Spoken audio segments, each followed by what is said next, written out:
Hello everyone. Here is Wang from PhD student from Clemson University. My advisor is Dr. Pozzolans. Today the topic of my research is use of high-alkaline natural pozzolans and reclaimed fly ash as alternative supplementary cementitious materials in the concrete.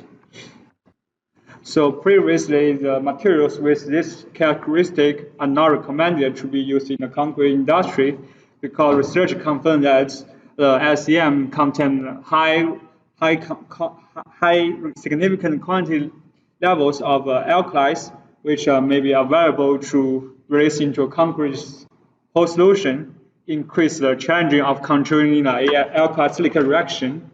And the reason why we should investigate these materials right now, because firstly, the demand of the SCMs in the concrete industry has increased significantly.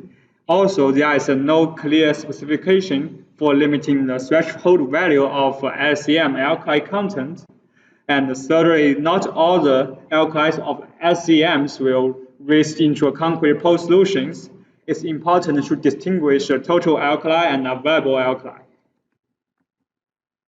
And alkali-silica reaction is the concrete durability happens between the reactive silica from the aggregate and react with the alkali content produced by the cement hydration process, and they will form the ASR gel. When gel melts water, it will expand and cause the inner crack of the concrete. The primary strategy for mitigating the ASR is to use SCMs, which has the function of the clink dilution, reduce the permeability, consume the calcium hydroxide, and has the ability of binding the alkali and lowering the pH. This study, we evaluate the SCMs in two aspects. One is evaluate their ASR mitigation performance. The method we use in this study are the ASTM C1567, the AMBT, the accelerated motorbar test, ASTM C1293 concrete prism test, and the AASHTO T380 man-rated concrete prism test. The other aspect to evaluate the SCM reactivity, the first one we use is run R3 test by the isothermal calorimetry, which is designed for evaluating the reactivity of SCMs. The second one, we use the thermal gravimetric analysis TGA test for evaluate the phase change of the cement paste mixed with SCMs. Here is the XRF data of all the materials we use in this study. The MP2 and MP8 are reclaimed fly ash. In order to present all the data clearly, we label all the materials from MP1 and MP8. All the alkali contents of these materials are exceeded at least 4%. In general, SCM contain 3 or 4%. We consider them as high alkali SCMs.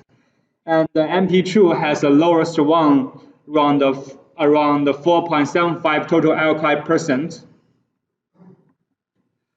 Here is a summary table of all the different methods, ASR method, with 20% SCM replacement level. In the ASTM C1567, all the results are lower than 0.1% in 14 days, so we consider all of them pass the test. For the ASTM C1293, right now the test already lasts 1.5 years. But at this moment, all the tests have failed in this test because all their expansion already larger than 0.04%.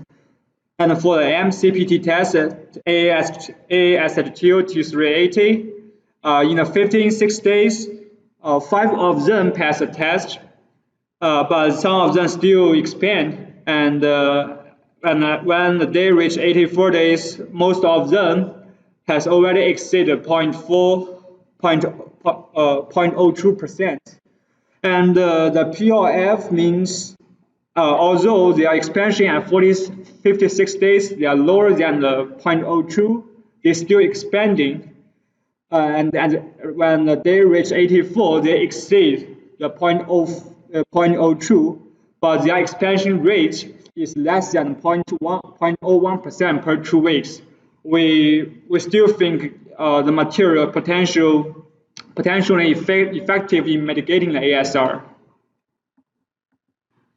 I want to point out MP2 data because in the previous XRF data, MP2 has the lowest value, but in the all three tests, it has the worst ASR expansion. So which also proves that the total alkali doesn't mean their performance in mitigating the ASR. We also run some replacement level test. Here is the replacement level test of the MCPT. We increase the replacement level from 20% to 40%. It is very obviously that all the ASR performance improved. We also run some 1293 comparison between 20% and 30%. Until now, we have the 0.5-year comparison. It's still very clear that 30% improves the performance of mitigating the ASR. Here is the TGA, which loss test between 400 to 500 degrees Celsius. The reason we select this temperature region because the Pozzolans calcium hydroxide decomposes at this temperature region. And the y-axis is a calcium hydroxide produced by per grams of cement. And because all the test samples were mixed with a 20% SCM replacement level, so the raw data has already been calibrated by the dilution factor. And this figure is used the previous figure's test value divided by the control's value. So at certain days, we have a 7-day, 28-day, and 56 days data. And it's clearly that at 7 days, all the test sample has a larger calcium hydroxide content than the control. It's because of the nuclear effect of the SCM, it increased the cement hydration process. However, with time going by, the amount of calcium hydroxide decreased because the pozzolanic reaction happens between the SCMs and the calcium hydroxide. It consumes the calcium hydroxide. We drew some simple linear regression between our TGA data against the expansion results in a different ASR method. With the TGA against the 1.5-year ASTM C1293, the correlation is relatively good. The R-square value is 0.67. When we compare the TGA against the MCPT AASHTO T380, the R-square is very excellent. That both 15 days and 84 days, the value exceeds 0.9. And we also run some R3 tests for evaluating the reactivity of SCMs. The MP2 and the MP8 they have the highest heat released by per grams of SCMs. We do some correlation between the strength development and our R3 results. The strength result obtained by we measure the different ages cubes that's measured at 1 day, the age of 1 day, 3 days, and 7 days. It has a very good correlation. The red point is the true point that cause the R-square relatively lower. The value of these red points are the recurring fly ash, which also means maybe we should in the future do some further research about the reactivity of the fly ash. But all the natural pozzolans perform very correlate with R3 tests. We also run some strength activity index.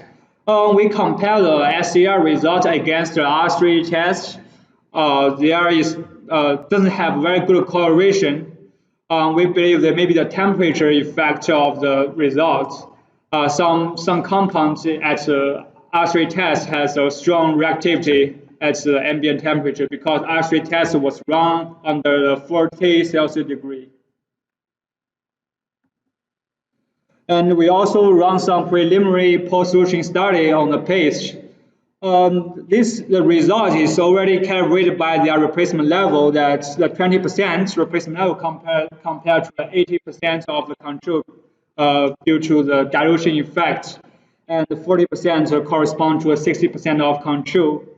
It's very obvious that MP2 20% compared to control, there is no clear effect of lowering the alkali content in their post solution. So maybe you can also explain the reason why their AXI expansion is relatively larger than the rest of group. MP3 is relatively middle one, and MP4 is the top SCM test in our research. So the result corresponds to our ASR results.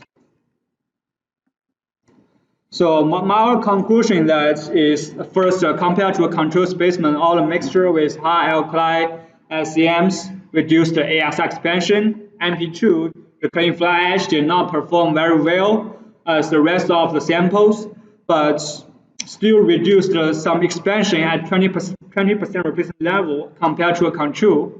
And different test methods have different results.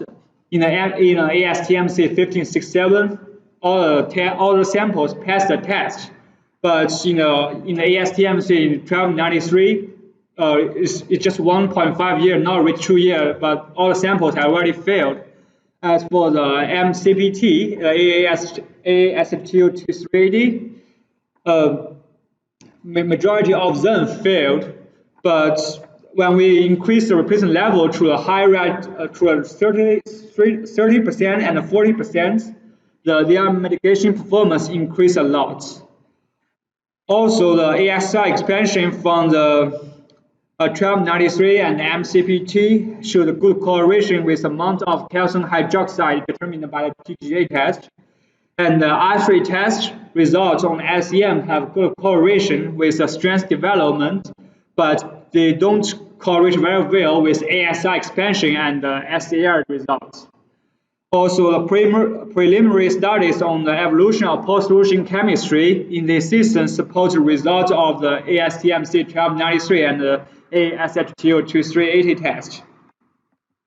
In the future, we want to develop the correlation between the total alkali and the available alkali of the SCMs, and the early age post-solution chemistry will be studied, and we started to develop a basis for evaluating the ASR mitigation potential of high alkali SCMs.